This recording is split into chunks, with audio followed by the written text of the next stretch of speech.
Ciao a tutti and welcome to Venice Talks, a podcast series about Venice in Italy. My name is Monica Cesarato and I am a Venetian food and travel blogger. I'm going to put my insider knowledge at your disposal to help you discover Venice at 360 degrees. Each week, I will be chatting to the people who really matter, the Venetian. So follow me on the discovery of its artisans, writers, fashion designers, artists, glassmakers, bloggers, and much, much more.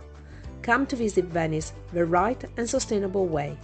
You can find me on my blog www.monicacesarato.com and also on all social media. Enjoy the episode. Welcome back to Venice Talks, episode number 31. Hi everybody and welcome back to Venice Talks. Finally, my guest today, my special guest is Markus Reymann from Space.org, and I was telling him before, it's like getting a talk with Il in the Barene of the Laguna of Venice, because it's impossible to get an appointment. Hi Markus, thank you very much for being here. How are you? I'm very well, thank you. A little bit busy. Yes. A little bit busy because we're about to open the next exhibition. I know. On Friday. This is going to go on a Sunday, so I'm actually having a preview of a preview of a preview. Oh my God. So we can talk about it. You can tell me all of the hidden things that we cannot say before that because it's going out on Sunday. So first of all, let's tell everybody what is Space.org. Ocean Space? Yes, sorry. What is Ocean Space? Yeah, because it's also space.org. .org, exactly. So Ocean Space is the home of Ep.31 Academy. And Ep.31 Academy is a research center within Thyssen-Bornemisza Art Contemporary, which is the foundation that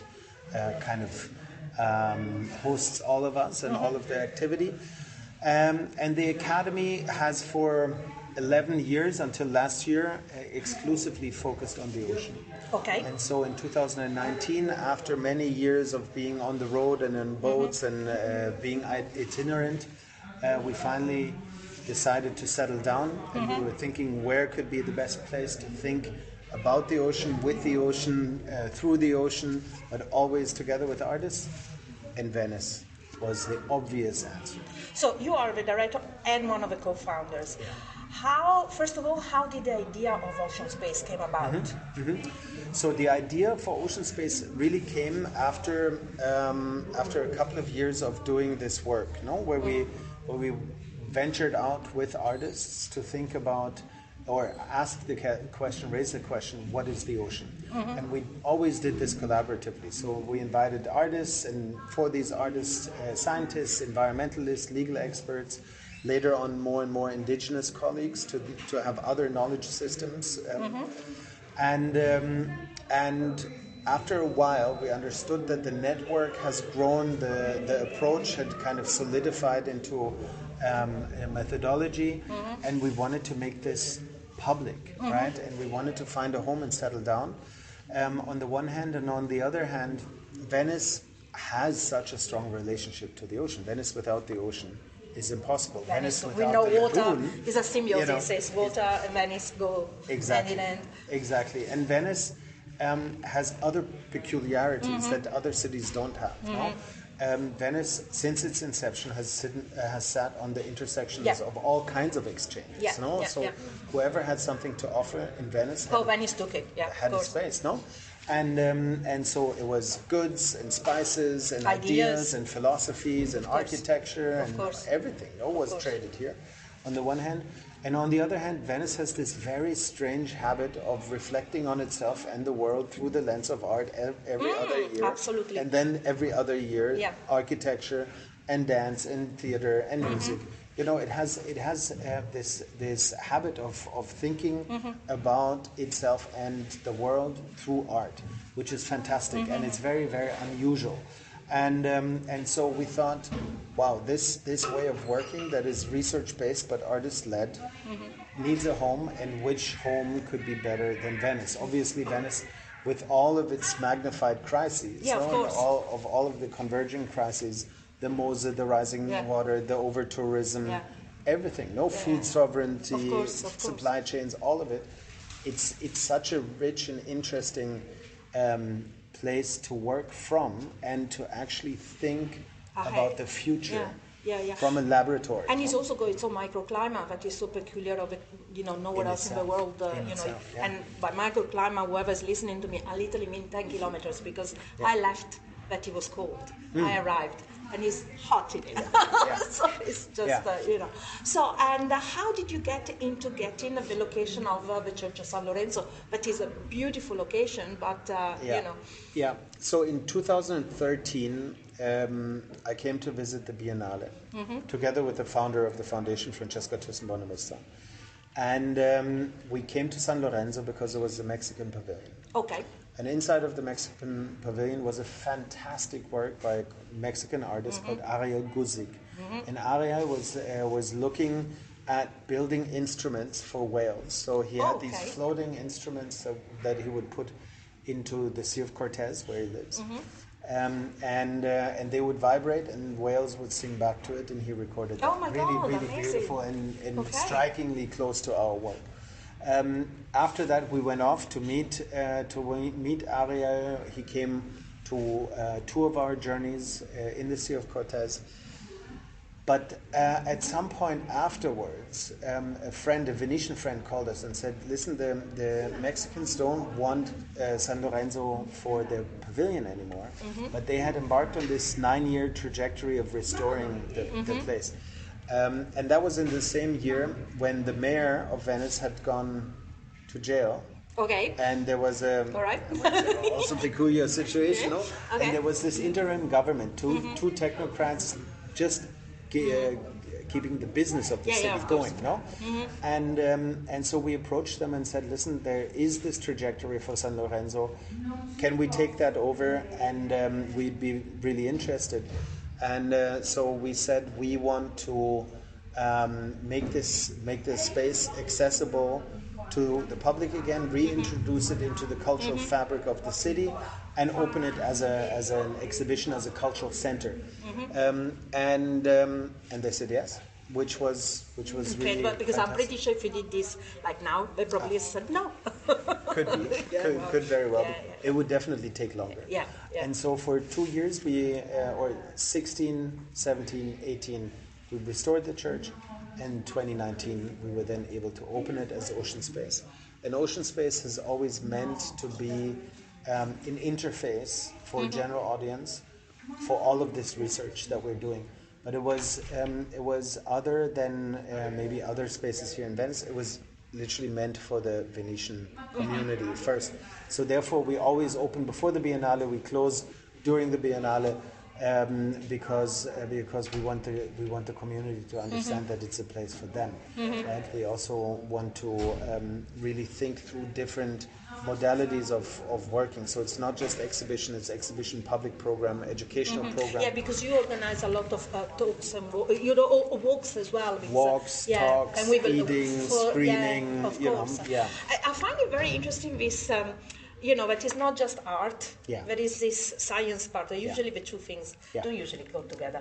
How did you come about? How did you get this idea of putting these two things together? Because it's not exactly given. Well, in the beginning, it was always important for us that we work with artists that have a research-based practice. Okay. No? So for us, it was really important that when approaching a topic like the ocean, in front of the backdrop of the climate crisis, that it's really scientifically backed, that it's not just some kind of imaginative scenario, which is also very, very valuable, but we want it to be a speculative scenario based in also because knowledge. Otherwise it's so easy for people just to go and pick on it and, exactly. Nowadays exactly. Right, and on the other hand, I believe after many years of going to COPs and UN conferences and IUCN conferences and this and that and the other, that the missing part of all of this knowledge that has been created is culture.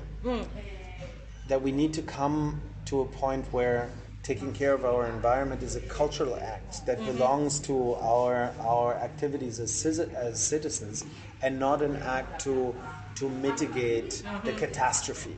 It doesn't go through our heads only, but it's like it's part of our being. Taking care, like we take care of a member of a family. Of course. And or like we would take care of our backyard if we had a backyard and things like that.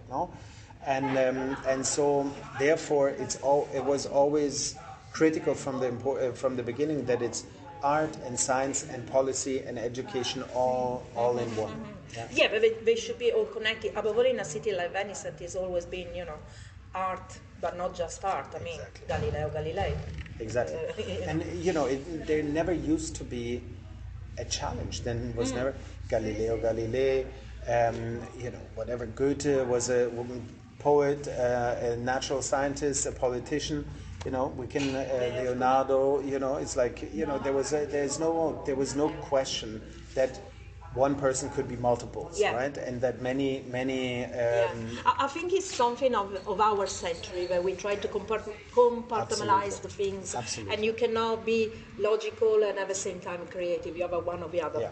Yeah. It doesn't, No, and that's one of the fundamental challenges, no? That we now see that we need to reconnect all of these pieces because the world is not a machine. You cannot just separate it in the sum of its parts. It's more than the sum of its parts, no? And so therefore we need to kind of bring these ways of thinking, these knowledge systems, these ways of working together to actually come to a collective action that means care. So in a second I'm going to ask you about the new exhibition and the past exhibition, but first I want to talk, if you can tell me a little bit more, if you know, about the church. Yeah. So I mean, the first thing comes to mind that I asked you as I walked in is Marco Polo. Of course. Yes. So this church has been for a while the final resting place of Marco Polo. And it was proven. And it was proven. Yeah. So there's records in the archives. There's it's records that his family lived right next door. That there were places in the crypt reserved for the family. Yep. For the family, but then there was a big fire, and during this time when this was in ruins, someone or a number of people must have come in and looted the crypt and taken his remains. Right. They found the family.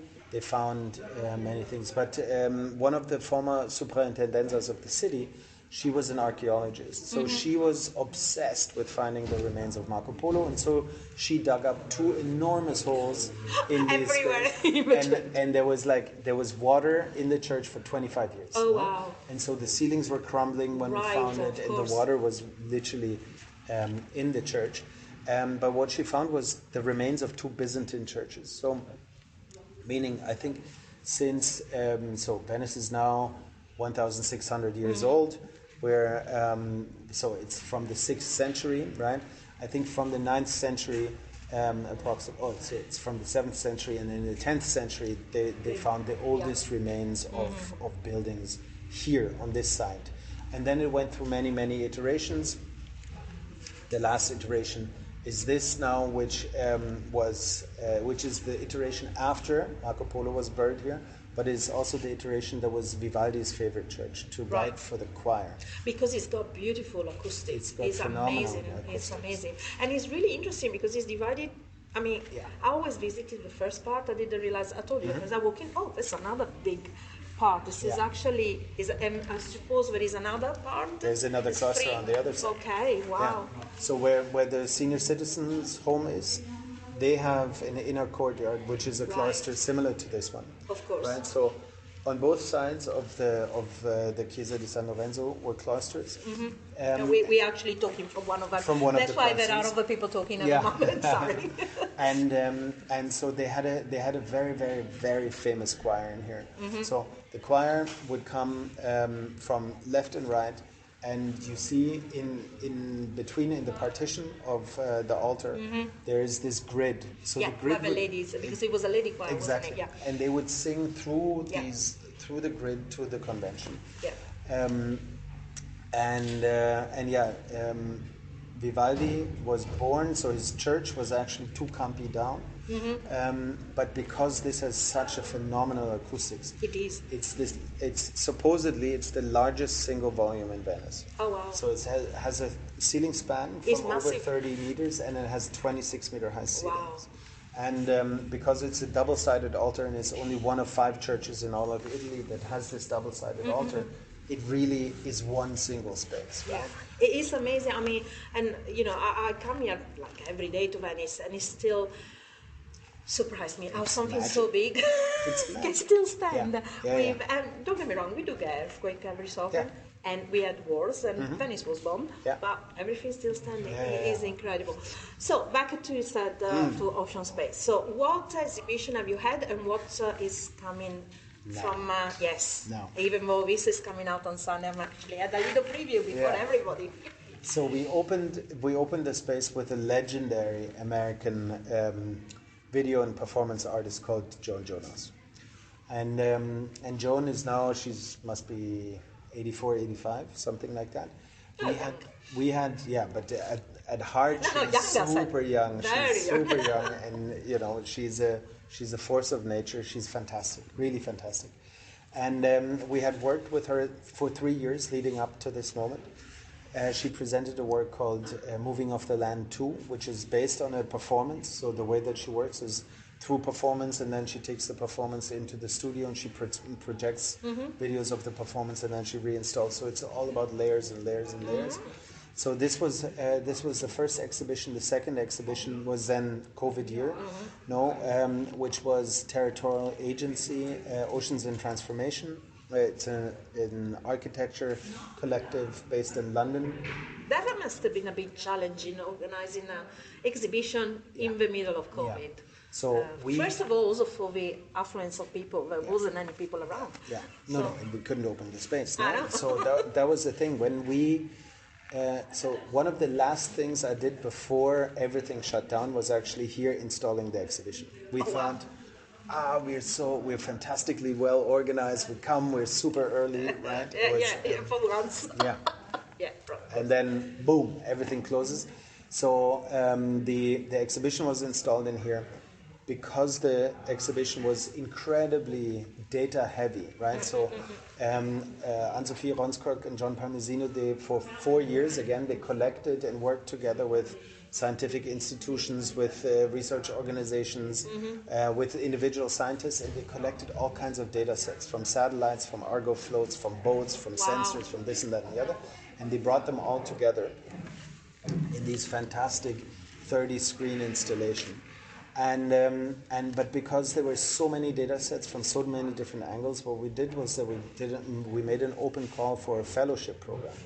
So over the course of the exhibition, we were going to have 8 fellows, entities, 2 collectives. So there were 10 fellows were meant to come to Venice, right, and live here, work through the topics embedded in the exhibition, but also become the invigilators and tell the story and narrate the exhibition to the audience. Oh, cool. Okay. But then you had COVID. No audience, but all these commitments to these young people, and these young people had rearranged their lives to be able to work with us. And they had to find a way to get here as well. Because so that was impossible. They all stayed where they were. And so what we did was that we convened them online. Right. And every 10 days, we would release one of the trajectories that were installed. So we transferred seamlessly the work that we had installed here to an online platform that we had also launched in 2019, oceanarchive.org. Okay. So oceanspace.org, oceanarchive.org is the digital platform. And so every 10 days we would release this, and then within these 10 days, every 3 days, we would have a public event. Right? That is impossible to get an appointment with you. Yeah.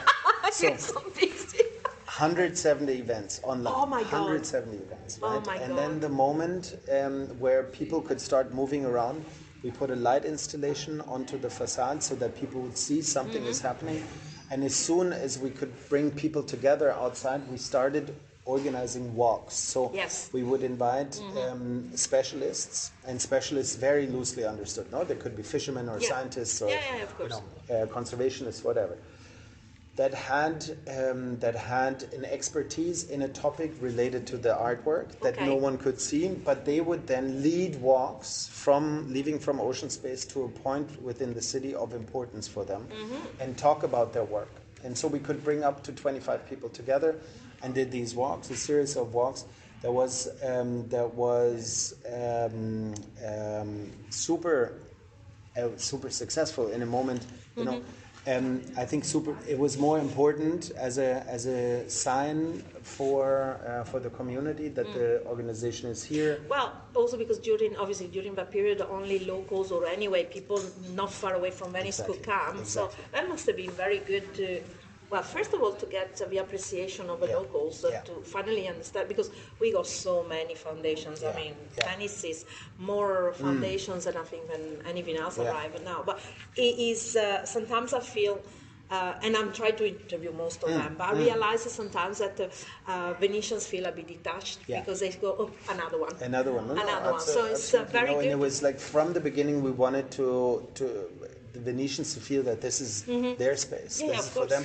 Therefore, everything is free of charge. No exhibition program, public program, educational program. Everything is free of charge. So you work also with the schools? Yeah. Okay. We work with schools. Everything is Italian first, and then English, right? Okay. So that was clear. But I think also, especially in this region, Bergamo, the Veneto, Venice. We were really tough. Really tough. So it was important to also to be able to, as soon as possible, bring people together again. No? That one could understand that life starts again. No, and obviously, everything done in a very considerate way, so that the safety was first. Of course. No, but so we did that. But ultimately, that second year, 2020, we were only able to open for 9 weeks. Of course. So what we then did was that we prolonged the exhibition into 2021. We showed the exhibition and opened the second space with Taloi Havini. And Taloi Havini was then curated by Chus Martinez. Oceans in Transformation was curated by Daniela Ziemann. And Chus Martinez was the curator that we had chosen to lead a curatorial fellowship program called The Current. And The Current was the Academy's flagship fellowship program. It was always looking at 3-year cycles. And for these 3 years, we would invite a guest curator. In the first 2 iterations, to come onto a boat for 2 weeks at a time and invite 5 people from different disciplines to engage with the places and communities that we visited under certain curatorial aspects that we had agreed on before. But the underlying story was always how to really raise questions around the oceans and how to recommunicate climate change, the effects of climate change on the world, but especially the ocean, through different methods. No, and the result of this 3-year research project was a 2-year research cycle, exhibition cycle that Chus Martinez curated. And it was Taloi Havini first, then we had Isabel Lewis, which was a 5-week performance program exhibition that we had here, where Isabel for 5 weeks brought 20 performers together every Friday and Saturday to perform from 3 o'clock in the afternoon to 8 o'clock. And what she had researched was she did a deep research into the Cambrian explosion, which is an evolutionary stage, no? And it's the development of the vertebra in marine species. And so she was looking into that and she was exploring that. Then the next one was last year, Dineo Bopape and Diana Policarpo. They had two exhibitions that were going on at the same time. And this year we conclude the 3-year research cycle of Barbara Casavecchia, who was the next leader of The Current. But ever since we chose to have the space, we jumped ship and we were not using the ship anymore because we didn't want to have two very carbon heavy programs. So, and because we had arrived in Venice, we wanted to be here and know more about the place. We said, okay, The Current cycle 3 needs to focus on the Mediterranean. Right. As we're in the northern Adriatic and part of the Mediterranean, we wanted to come here. We wanted to have an Italian curator, Barbara Casavecchia, and she brought together a huge amount of voices from around all the shores of the Mediterranean, bringing together, again, cultural producers, activists, scientists, food practitioners, conservationists, and so on, economists. And so through walks, through talks, through a series of educational programming called Ocean Uni, a podcast series called Aridity Lines. She brought all of these people together into a network, and now we're seeing on Friday the opening of the new exhibition that is a result of that, which is a collaboration between Petrit Halilaj and Alvaro Urbano with a new installation, and they are in conversation with Simone Fattal on the other side, and Simone Fattal is collaborating with a poet called Omar Barada. The exhibition is called Thus Waves Come in Pairs, and so there's these two new commissions, new installations. They're talking to each other. You know, the waves that are going across the shores of the Mediterranean, they come together, and we're very happy. We have, for the first time in the history of Ocean Space, we have a co-commissioning partner for one of the installations, which is Petrit and Alvaro, and our co-commissioning partner here is Audemars Piguet Contemporary. So it has been a long journey, but super rich. Do you actually have a sleep? I try to. Because just listening to your thinking, oh my God, how many things do they do? Now also because to coordinate, and obviously you don't live in Venice part-time. Part-time, but not full-time. So jumping around and trying to organize, and also knowing the logistics of the city of Venice, because it's easy to say organize an exhibition. But it is all the logistic of a city on water. I mean, even though you do work with water, but absolutely no. But we have a fantastic team here. No, we have a dedicated team here that does nothing but ocean space, that does nothing but the exhibitions and the public program. Yeah, right? That's very good also because it brings people back into the city. Exactly. Since everybody is escaping the city at the moment. So the exhibition is going to be opening officially from Sunday. From Saturday. Saturday. And Saturday is going to be the 21st, the 22nd. Until when? Until November 5. Okay. So it runs for half a year. Is it going to be open every day or only certain days? Wednesday to Sunday. Okay. 11 to 6. People can just turn up, they don't need to book it? They don't need to book, they can come. Perfect. On our website. There's all the information. Exactly. Ocean-space.org. Why is it minus? Ocean dash. Yeah, why? I hate when people put that. Really? It's so complicated. Yeah. You got to try to find it on the phone and it's so hard. Was he already gone? Tell me the truth. That could be. Yeah, it probably. Could be. Yeah. It could very well be. Okay. But we have this strange habit. TBA21 minus Academy, Ocean minus Space, Ocean minus Archive. It's complicated to go. Everything.org though. Well, that's good. Listen, okay, so this is until November. Are you already ahead? Already know what you're gonna kind of? Yeah, we do, but we haven't announced yet. Right. So I can't say that. Okay, I'm gonna have to do another podcast in November then, isn't it? Yeah. Okay, listen. Thank you so much. We finally managed to do it. And finally in person. Because everybody, we actually did do it about over a month ago, but unfortunately he was talking to me from the black hole. From CERN. So and the connection, I'm telling you, I think it was the what do you call it? The thing they were causing all the. Thank you again, and I'll speak to you soon, definitely for the next talk, for the next exhibition. Fantastic. Okay, thank you so much, Markus. Thank you. Speak to you soon. Ciao. And thank you again, Markus, for this wonderful chat. You can find Ocean Space at www.ocean-space.org and on all social medias as Ocean Space. Thank you again for listening. If you want to book a food tour or a cooking experience with me, you can find me on my blog www.monicacesarato.com or at cookingvenice.com, and also on all social medias with the handle at Monica Cesarato and at cookingvenice. Feel free to leave a comment or write to info@monicacesarato.com for more information about the people featured in the podcast or Venice. Bye bye!